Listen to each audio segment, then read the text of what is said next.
Hi, and welcome to the Clear English Corner. I'm Keenan, your personal American accent coach.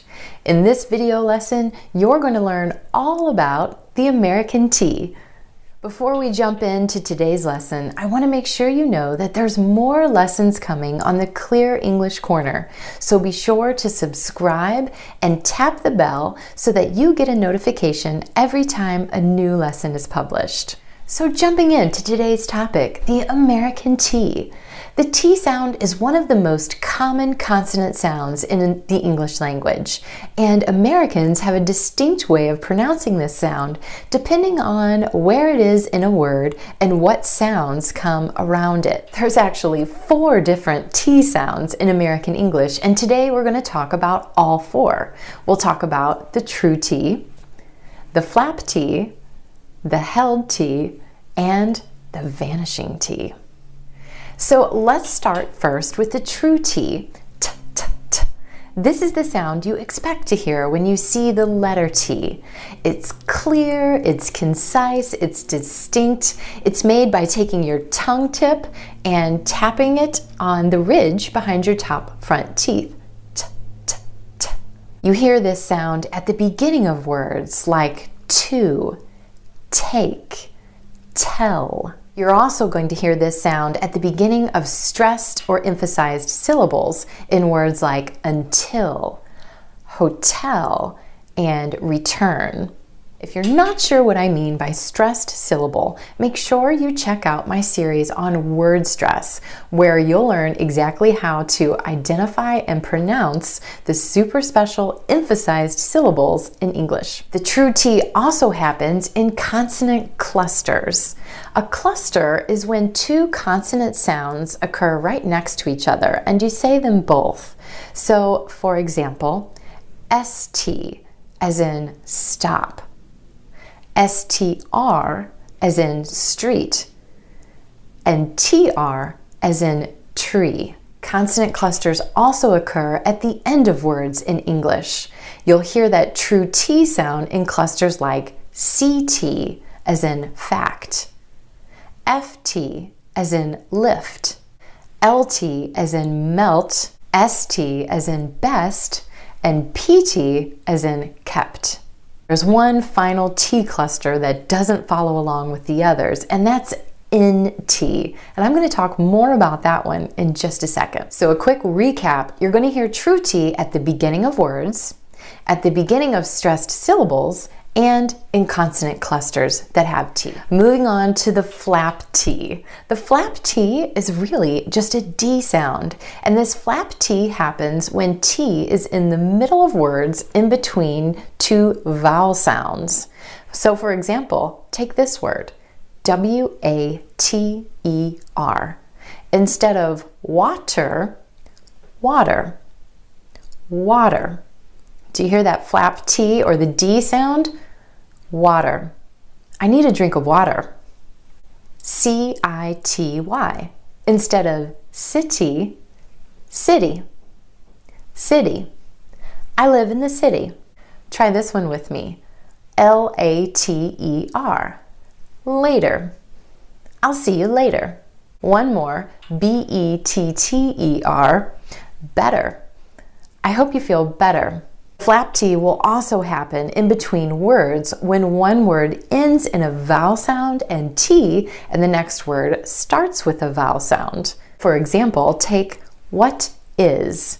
Instead of a true T, what is, you're going to put in that D sound or flap T. What is? What is this? Another example, but I.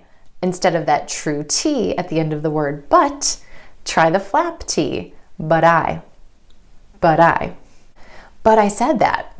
A recap on flap T, or the D sound, you're going to hear this quick D sound when the T comes between 2 vowel sounds, whether that's within a word or in between 2 words. Okay, T number 3. This is the held T. When you make the T sound, there's actually 3 steps to this process. Step 1, the air comes up through your lungs and into your mouth. Then step 2, your tongue tip raises up to the ridge behind your top front teeth and stops the air. And step 3, the air is released in an air puff. For the held T, you just skip step 3. You hold the tip of your tongue against the ridge behind your top front teeth, and you don't release any air. Held T happens at the end of words in American English. For example, take the word about. Instead of that true T at the end, most Americans are going to hold that T, about. My tongue tip goes to the ridge behind my teeth and just stays there.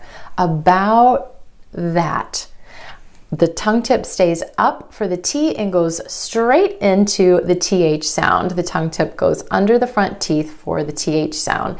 About that. About that. Let's talk about that.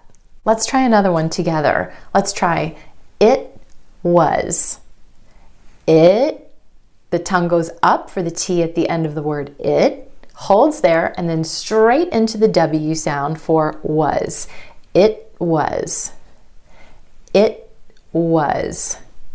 It was awesome. Another time you're going to hear the held T is at the end of a syllable when the next syllable starts with a consonant sound. For example, the word outside. Instead of outside, outside.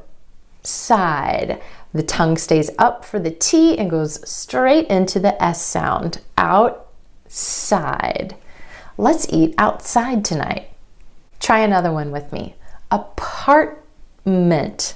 Instead of apartment, apartment. I love my new apartment. And remember how I said that cluster NT at the end of words doesn't follow the true T like other consonant clusters? It's because the NT at the end of words, you're going to hear a held T for that cluster. So for example, the word student. Instead of student, student.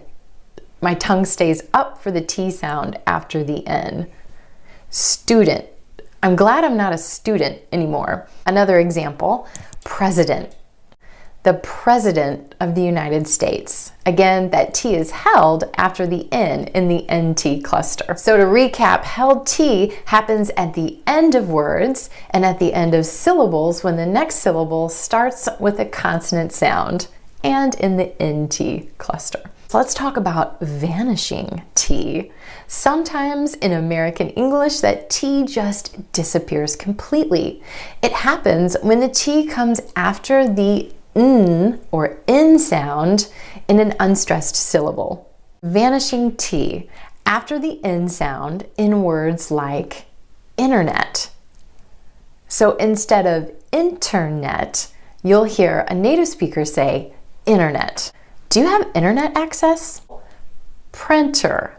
Instead of that true T, printer, you'll hear a lot of native speakers say printer. Can I use your printer? Recap on vanishing T. A lot of times that T just drops out with native speakers after the N sound or N sound in an unstressed syllable. The reason for this is because the N and the T sound are both made at the ridge behind your top front teeth. It's easier to drop the T sound out instead of doing a double tap. It's easier to say internet than internet. Over time, this easier pronunciation has just won out, and that's why you'll hear a lot of native speakers just drop that T completely.